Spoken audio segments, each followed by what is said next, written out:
Welcome to Skytech-Lens. In 2025, Walmart, the icon of American retail, faced a crisis it couldn't outmuscle. President Trump's Liberation Day tariffs meant to protect American industry, instead threatened Walmart's low-price promise. With tariffs on Chinese goods soaring to 145%, Walmart's finely tuned supply chain was shattered overnight. Executives in Bentonville realized they couldn't absorb the costs or pass them to consumers without destroying their brand.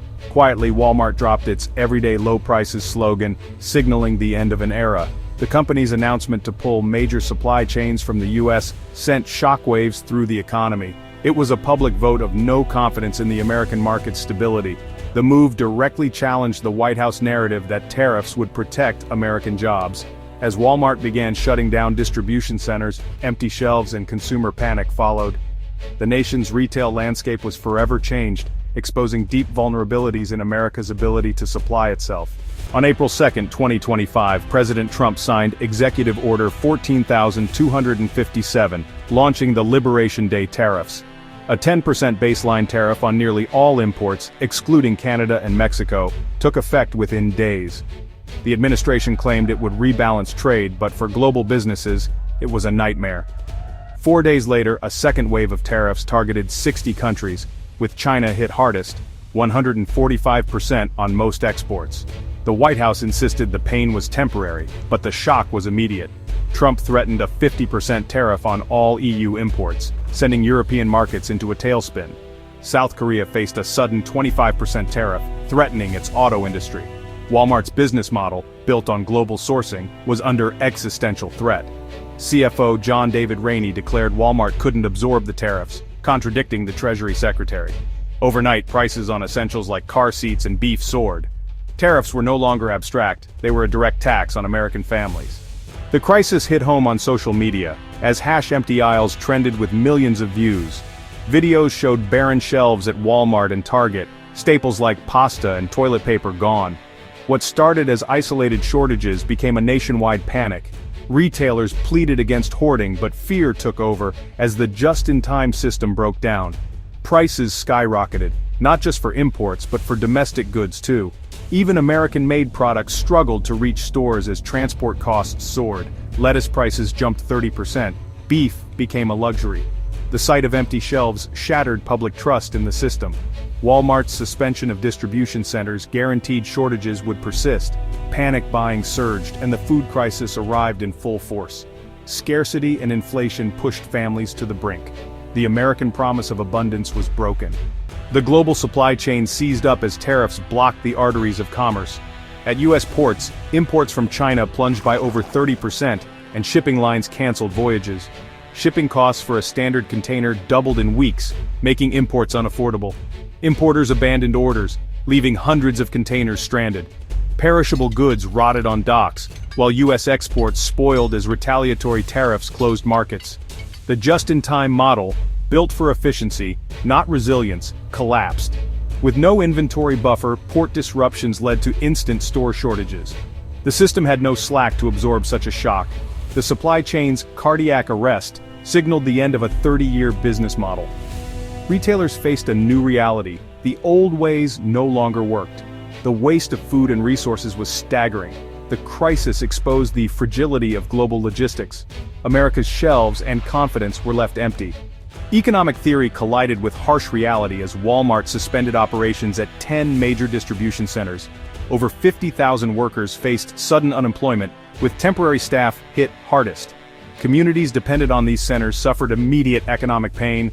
Local businesses lost customers overnight. The promise of a manufacturing revival rang hollow. The tariffs destroyed more jobs than they created. The pain spread to suppliers worldwide. Chinese factories collapsed and U.S. textile firms cut staff. Small businesses lacking reserves were devastated. American farmers, once promised protection, lost export markets as retaliatory tariffs hit. Tons of produce spoiled at ports, symbolizing the policy's failure. For many, tariffs became a weapon against their own livelihoods. The ripple effects were deep and lasting. The crisis spread to Wall Street, triggering panic not seen since 2008. Walmart's stock plunged 11%, erasing $37 billion in value. The message, if Walmart could fall, no one was safe. The sell-off hit transportation hardest. The Dow Jones Transportation Average dropped 17%. FedEx shares plunged after slashing profit forecasts. Investors fled transport ETFs, pulling billions in days. The VIX Fear Index spiked, signaling deep market stress. Real estate firms specializing in logistics saw shares tumble. Walmart's plans to fund new U.S. manufacturing were derailed by market chaos. The company was trapped, unable to adapt, hindered by the very instability the tariffs created. The tariff shockwaves rattled the world. The EU faced a threatened 50% tariff, losing $180 billion in market value in days. Brussels prepared retaliatory tariffs, pushing the transatlantic alliance to the brink. In Asia, South Korea's auto exports to the US plummeted, threatening thousands of jobs. Even Canada and Mexico, exempt from initial tariffs, warned of massive job losses from disrupted supply chains. Allies accused the US of reckless protectionism.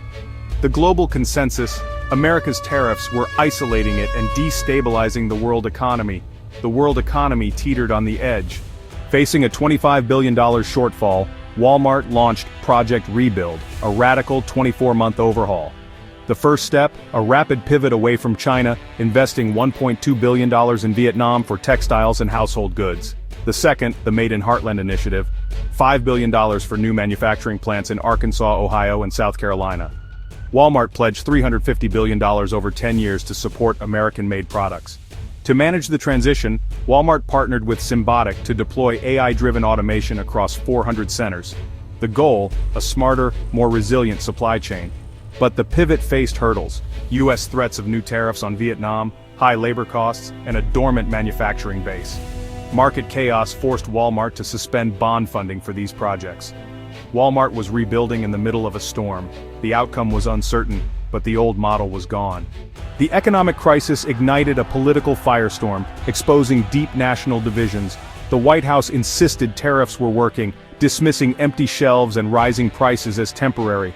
Walmart refused to absorb the costs, highlighting the disconnect between Washington and reality. A court ruling temporarily suspended most tariffs, but uncertainty deepened.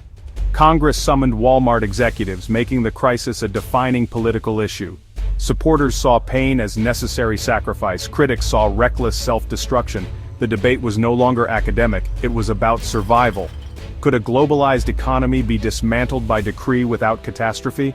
As food shortages and instability spread, the reckoning had just begun. The 2025 tariffs became a bitter lesson. In a global economy, no nation stands alone. Thanks for watching. Subscribe to the channel for more updates.